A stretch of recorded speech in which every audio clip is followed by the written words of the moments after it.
les gens disent souvent la planète jumelle de la Terre, c'est Mars. Non, non, pas du tout, c'est Vénus. Vénus, on l'aime bien, vous la voyez dans le ciel. Comme elle est à l'intérieur de l'orbite de la Terre, vous allez la voir au coucher du Soleil ou au lever du Soleil. Faites un petit dessin. Vous allez l'appeler, évidemment, l'étoile du Berger. Oui. Et cette étoile du Berger, elle nous fascine. Elle est pratiquement la taille de la Terre. Simplement à la surface, il fait 450 degrés. Et la pression est de 90 bars, 90 fois donc la masse de l'atmosphère de la Terre.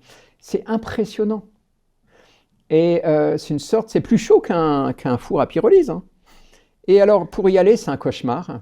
Les Soviétiques l'ont fait, et c'était leur grand succès. Ils ont tout raté sur Mars.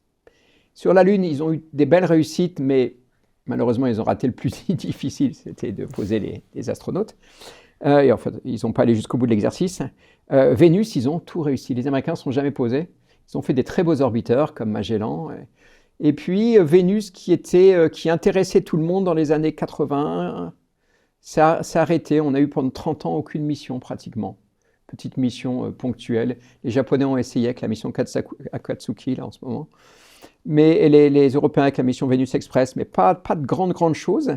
D'ailleurs, on vient de décider, il y a 4-5 ans, 3 missions successivement vers Vénus. Toujours des orbiteurs, parce que à chaque fois qu'on propose un lander, les gens disent « mais c'est trop compliqué, là, il fait trop chaud ». Et nous, nos projets, on avait beau se creuser la tête, on mettait tous les ingénieurs nous disaient « se poser, c'est pas compliqué, c'est tellement dense que c'est un peu comme si on tombait, c'est pas une cire, mais dans un liquide, un gaz, l'atmosphère, à densité de 0,1, c'est pas un liquide, mais c'est tellement dense que sur Vénus, vous tombez, puis comme ça, avec les bras écartés, vous allez tomber en 1 heure. Alors, vous passez une zone qui est sympa, la zone à 50 km où il fait 1 bar 25 degrés. Là, c'est comme la Terre. C'est sympa. Bon, c'est de l'acide, hein. Okay. Donc c'est pas terrible. Puis après, vous allez vers la surface. Et une fois que vous êtes à la surface, il fait 400 degrés, donc votre véhicule, il ne vient de faire qu'une chose, que s'échauffer. Il n'y a pas moyen de se refroidir. Et donc, à chaque fois qu'on faisait un design de mission, on ne peut pas survivre plus de 2 heures pour l'instant.